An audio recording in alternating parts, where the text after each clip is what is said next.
Robin who says that Batman needs a Robin. Robin who figures out the identity of a previous Robin and seeks him out. The Robin who has 2 living parents at the time of them becoming Robin. The Robin who quits but comes back to the role when called back by the person who mentored them. Tim Drake. Was it Tim Drake? Nobody cares about Tim Drake. It's not Tim. It's Gan from White Knight Presents, Red Hood, and a few issues of Beyond the White Knight. Welcome back, listeners. I'm Jay, and as you know, I have a problem with reading this damn Elseworld that no one else likes. I've met a total of 3 other people who've read this, and only one who seemed to actually like it. But what the other people I know who've read this godforsaken book can agree on is that Gan, or Robin number 4 in this case, is an amazing and honestly really likable character. Now, I compared her to Tim Drake mostly as a joke in the beginning. I do have to admit that he definitely built the mold that she perfectly fits into. But beyond the similarities I pointed out, there is one big thing that ties them together, and that is, objectively, being amazing characters in the books they were in. Cue title card.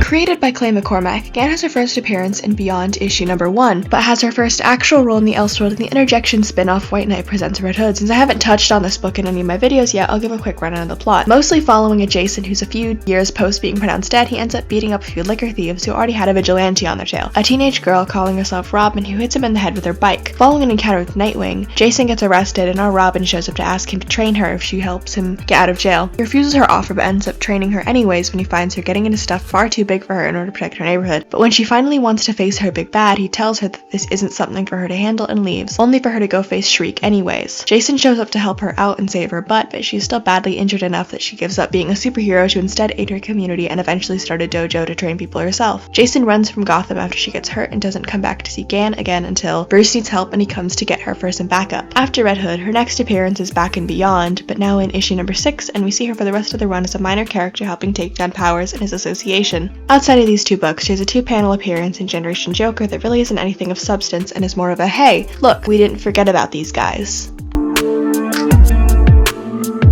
But enough backstory. That ran a lot longer than I was expecting it to. Now, Gan definitely isn't the first example of Jason having some kind of sidekick. That would be Scarlet, back from Grant Morrison's Batman and Robin run. But Gan has, at least from where I've seen it, been the best execution of the concept. While Scarlet was more just a device to understand the Red Hood's motivation and personify him more, she was also just a partner to him that went along with just about everything, and didn't create too much conflict. Gan, on the other hand, is Jason's foil. She gives him something to think about and forces him out of his comfort zone. White Knight's Jason, by the point that he's training Gan, has been aimless and wandering for years now. He resents Bruce, resents Robin as a concept, because even while he didn't die at the Joker's hands like in Mainline, it still cost him his life. He ran away and had to give up everything that he'd finally gotten with Bruce. And then he was replaced. So he just ran harder. He's picking cash off of petty thieves and is probably an alcoholic. Or he was aimless. That is, until he meets a kid willing to do for her community what Batman won't. She sees an absence and has the ability to help the people around her, so she does it. Jason tells her to stop what she's doing and give up, but she tells him that Robin never gives up, and I think that's one of the reasons why he didn't immediately write her off more than anything. Especially when he sees that she's willing to stick to that. Even after being discouraged, she goes out to be Robin by herself because she's filling in for what Batman won't do for her. And when he sees what she's capable of, he's willing to train her, but it's not even the positives that make me think he's the perfect foil for him. It's the negatives she brings that are even more powerful. Effectively, she forces Jason into a Batman-like position, or at least a mentor in the same way Batman was to him. And he does this out of spite at first. He hates what Bruce and Batman did to him, and he wants to do better than that, better than him, and really stick it to the man. Come the second issue, and suddenly he's faced with the fact that history is repeating itself, and he has created another Robin, another soldier lined up to die for a cause, that he has thrown away his chance at a normal life by even considering putting a mask back on. So he goes dumpster diving to get it back, and leaves Gan alone. Gan, feeling cheated, goes against his wishes, and Jason is brought back. He realizes that he did not just make another Robin, he rebuilt his own story from the ground. He made another kid into a martyr, and just like him, Gan is angry at her Batman, and again, it almost gets him killed. So Jason runs, just like he did the first time, not thinking of the mess he would end up leaving behind. But unlike Jason, Gan didn't let it turn her into a jaded loner who does whatever it takes to stay alive. It turned her into someone better, someone willing to offer an open hand before a closed fist to others. Jason had set out to make a better Robin, and while for a while he failed miserably, he eventually succeeded.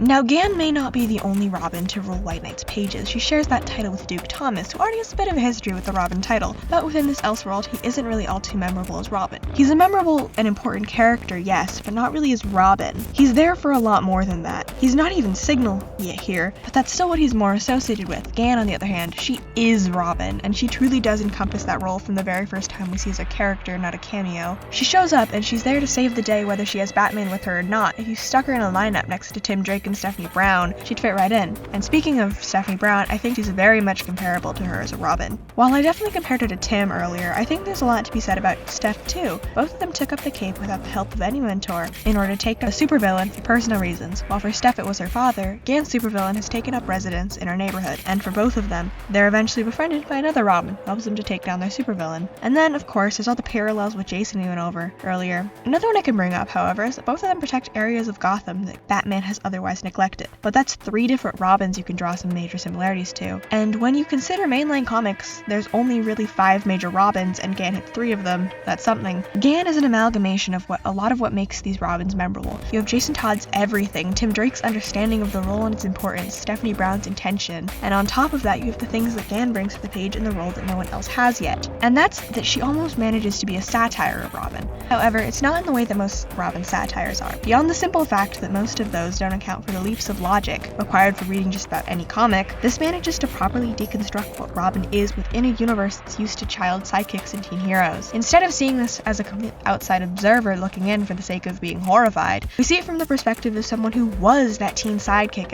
and got himself basically killed for it. And we see him repeat the sins of his forefathers with Gant. He repeats the cycle of abuse that made him Robin and cost him everything. But Gant is able to break that 3-generation-long cycle of vengeance and spite. She doesn't go on to be a vigilante again after her tenure as Robin. Instead, she finds ways of helping her community that almost every single Batman critical angry nerd has suggested, just minus the money. Jason is already a pretty well-known deconstruction of Robin on his own. His entire story, a show of the consequences or realistic happenings of a kid's sidekick, if you ignore that he ends up coming back. But Gant manages to take that a step further, a deconstruction within a deconstruction. And through all of this, she manages to be actually pretty competent as a Robin. She helps a lot of people in her neighborhood, and we can actually see this. People like her and she likes them. She's a damn good Robin.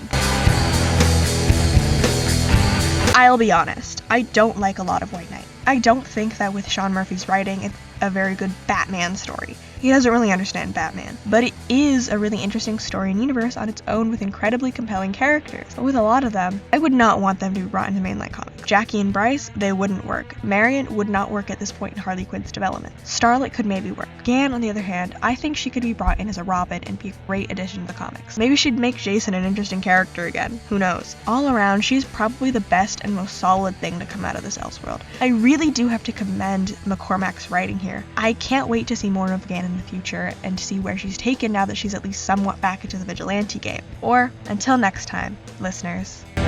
Hey there, if you liked the video, I suggest that you give it a like, and if you want to see more from me, follow and hit that notification bell so you know when I post new videos. You could also be added to my tag list on Tumblr where I directly at you every time I post a new video. This video took a bit longer than I expected to make. I had a few roadblocks in editing, you know how it is. As always, stills are all credit to my friend here, also especially that new one, which I will be getting a lot of use out of, but I should probably stop yapping and let you all go, so until next time, listeners.